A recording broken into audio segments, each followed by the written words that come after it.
পরিচালনা করেন। পরম নিয়ন্তা হওয়া সত্ত্বেও আপনি কৃপা করে আমার গৃহে অবতরণ করেছেন, এবং আপনার অবতরণের কারণ হচ্ছে সেই সমস্ত অসুরদের সংহার করা, যারা রাজবেশ ধারণ করে পৃথিবীর উপর রাজত্ব করছে, কিন্তু প্রকৃতপক্ষে তারা হচ্ছে অসুর। আপনি যে তাদের এবং তাদের সমস্ত অনুচরদের সংহার করবেন, সেই সম্বন্ধে আমার কোনো সন্দেহ নেই। আমি জানি যে বর্বর কংস ও তার দুরাচারী সঙ্গীদের সংহার করবার জন্য আপনি অবতরণ করেছেন, কিন্তু আপনি যে তাকে এবং তার অনুচরদের সংহার করাবার জন্য অবতরণ করবেন, সেই কথা জানতে পেরে কংস আপনার পূর্বজাত বড় ভাইদের হত্যা করেছে। এখন সে কেবল আপনার জন্ম সংবাদের প্রতীক্ষা করছে। যখনই সেই সংবাদ সে পাবে, তখনই সে আপনাকে হত্যার জন্য সশস্ত্র উপস্থিত হবে। মাতা দেবকীর শ্রীকৃষ্ণের কাছে প্রার্থনা। বসুদেবের এই প্রার্থনার পর শ্রীকৃষ্ণের মাতা দেবকী প্রার্থনা করতে শুরু করলেন। তার ভাই কংসের অত্যাচারে তিনি অত্যন্ত ভীতা ছিলেন।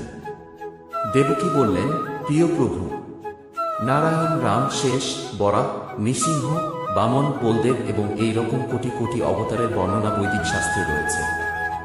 আপনি হচ্ছে আদি পুরুষ, কেননা আপনার সমস্ত অবতারেরাই এই জড় জগতের অতীত। এই সৃষ্টির পূর্বেও আপনি ছিলেন। আপনার রূপ নিত্য এবং সর্বব্যাপ্ত। তা জ্যোতির্ময়, অপরিবর্তনশীল এবং জড় গুণের থেকে সম্পূর্ণ মুক্ত। আপনার এই সমস্ত নিত্য স্বরূপ চিন্ময় এবং আনন্দময়।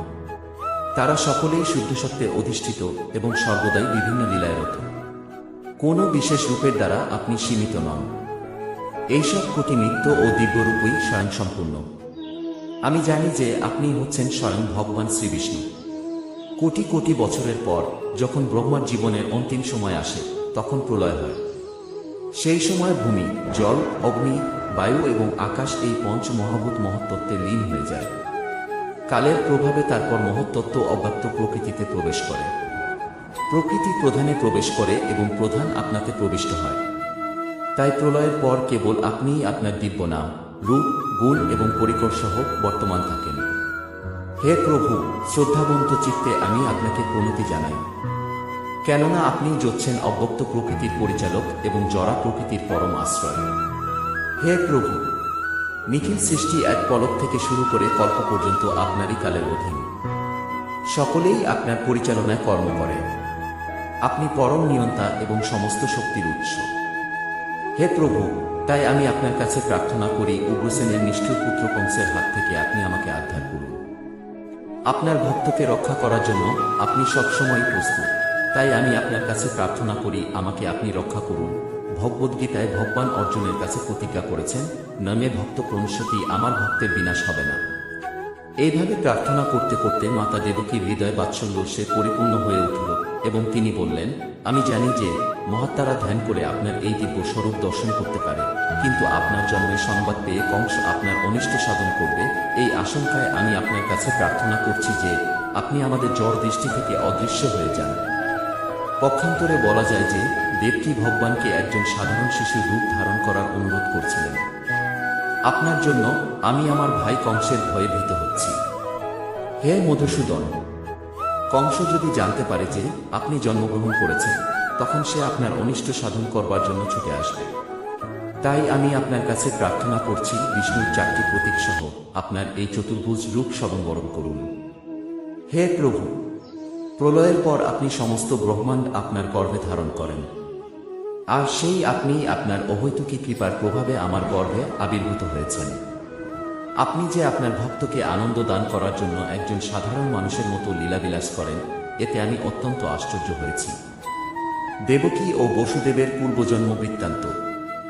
দেবকীর প্রার্থনা শুনে ভগবান বললেন, হে মাত, স্বয়ংরূপ মনুর সময় আমার পিতা বসুদেব সুতপা নামে একজন প্রজাপতি ছিলেন, আর আপনি ছিলেন তার পত্নী। আপনার নাম ছিল কৃষ্ণ। সেই সময় ব্রহ্মা প্রজা বৃদ্ধি করার আকাঙ্ক্ষায় আপনাদের সন্তান উৎপাদন করতে অনুরোধ করেন। তখন আপনারা আপনাদের ইন্দ্রিয় সংযম করে কঠোর তপস্যা করেছিলেন।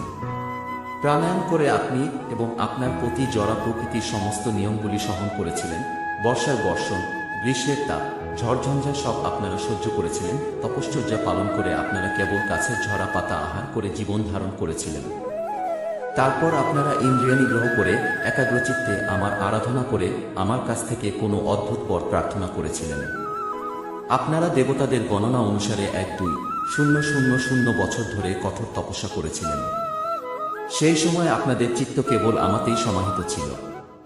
আপনারা যখন ভক্তিযোগ অনুষ্ঠান করছিলেন এবং আপনাদের হৃদয়ে সর্বক্ষণ আমারই ধ্যান করছিলেন, তখন আমি অত্যন্ত প্রসন্ন হয়েছিলাম।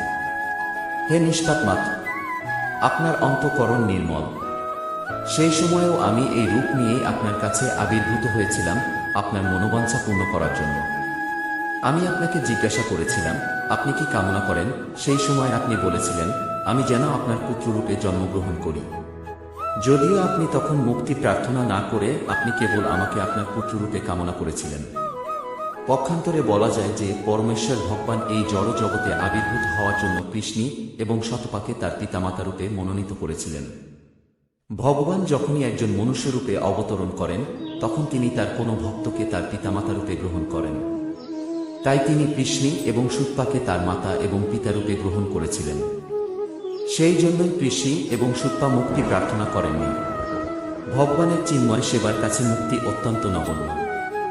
ভগবান তৎক্ষণাৎ কৃষ্ণী এবং শতপাকে মুক্তি দিতে পারতেন, কিন্তু তিনি তাদের এই জড় জগতেই থাকতে অনুপ্রাণিত করেছিলেন, যাতে তারা তার মাতা এবং পিতারূপে তার লীলায় তার সঙ্গলাভ করার আনন্দ উপভোগ করতে পারেন। ভগবানের কাছ থেকে তার মাতা ও পিতা হওয়ার বর লাভ করে কৃষ্ণী এবং শতপা তাদের তপশ্চর্য সমাপ্ত করে ভগবানকে তাদের পুত্ররূপে লাভ করার জন্য পতি ও পত্নীরূপে বসবাস করতে লাগলেন। যথাসময়ে কৃষ্ণী গর্ভবতী হলেন এবং একটি পুত্র সন্তান লাভ করলেন। দেবকী এবং বসুদেবকে ভগবান বললেন, সেই সময় আমার নাম হয়েছিল কৃষ্ণীগর্ভ। পরবর্তী যুগে আপনারা অদিতি ও কশ্যপরূপে জন্মগ্রহণ করেছিলেন এবং আমি উপেন্দ্র নামে আপনাদের সন্তান হয়ে জন্মগ্রহণ করেছিলাম। সেই সময় আমি বামন রূপ ধারণ করেছিলাম, আর সেই জন্য আমার নাম হয়েছিল বামনদেব। আমি আপনাদের বর দিয়েছিলাম যে 3 বার আমি আপনাদের সন্তান রূপে জন্মগ্রহণ করব।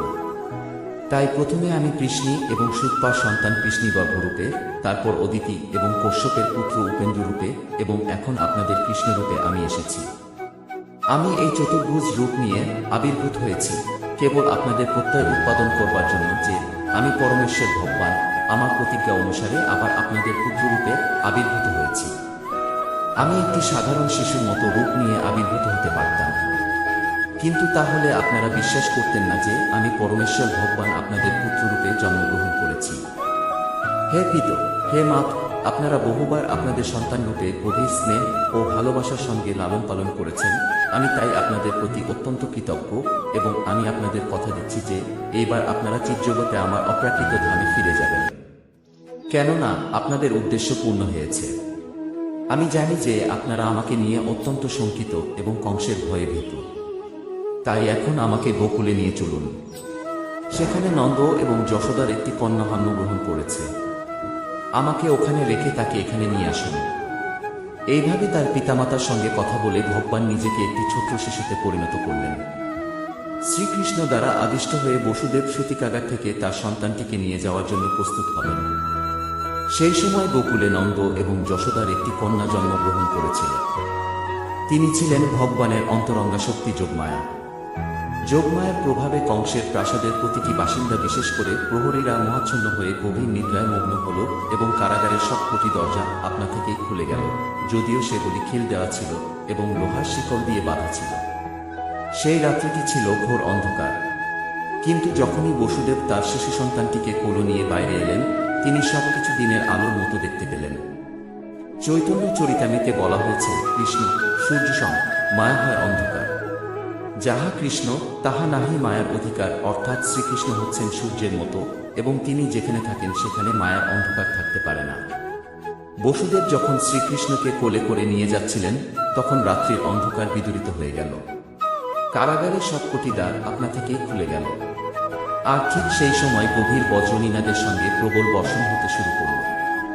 বসুদেব যখন তার শিশু সন্তান শ্রীকৃষ্ণকে নিয়ে সেই বৃষ্টির মধ্য দিয়ে যাচ্ছিলেন, তখন ভগবান শেষ সর্পরূপ ধারণ করে সেই বর্ষণ থেকে বসুদেবকে রক্ষা করার জন্য বসুদেবের মাথার উপরে তার ফণা বিস্তার করলেন। বসুদেব যমুনার তীরে এসে দেখলেন যে যমুনার জল প্রচণ্ড গর্জন করতে করতে ছুটে চলেছে, তার বিশাল তরঙ্গগুলি ফেনিলোচ্ছল হয়ে উঠেছে। কিন্তু এই ভয়ঙ্কর রূপ সত্ত্বেও যমুনা বসুদেবকে যাওয়ার পথ করে দিলেন, ঠিক যেমন ভারত মহাসাগর রামচন্দ্রের সেতুবন্ধনের সময় তার জন্য পথ করে দিয়েছিলেন। এইভাবে বসুদেব যমুনা পার হয়ে অপর পারে গোকুলে নন্দ মহারাজের গৃহে উপস্থিত হলেন। সেখানে তিনি দেখলেন যে সমস্ত গোপগোপীরা গভীর নিদ্রায় মগ্ন। সেই সুযোগে তিনি নিঃশব্দে যশোদা মায়ের গৃহে প্রবেশ করে তার পুত্র সন্তানটিকে সেখানে রেখে যশোদা সদ্যজাত কন্যাকে নিয়ে কংসের কারাগারে ফিরে এলেন এবং নিঃশব্দে দেবকীর কোলে কন্যাটিকে রাখলেন। তিনি নিজেকে আবার শৃঙ্খলাবদ্ধ করলেন যাতে কংস বুঝতে না পারে যে ইতিমধ্যে অনেক কিছু ঘটে গেছে। মা যশোদার জ্ঞান ছিল যে তার একটি সন্তান হয়েছে, কিন্তু প্রসব বেদনায় অত্যন্ত ক্লান্ত হয়ে তিনি গভীর নিদ্রায় মগ্ন ছিলেন। তার যখন ঘুম ভাঙল তখন তিনি স্থির করতে পারলেন না যে তিনি একটি পুত্র না কন্যা প্রসব করেছিলেন।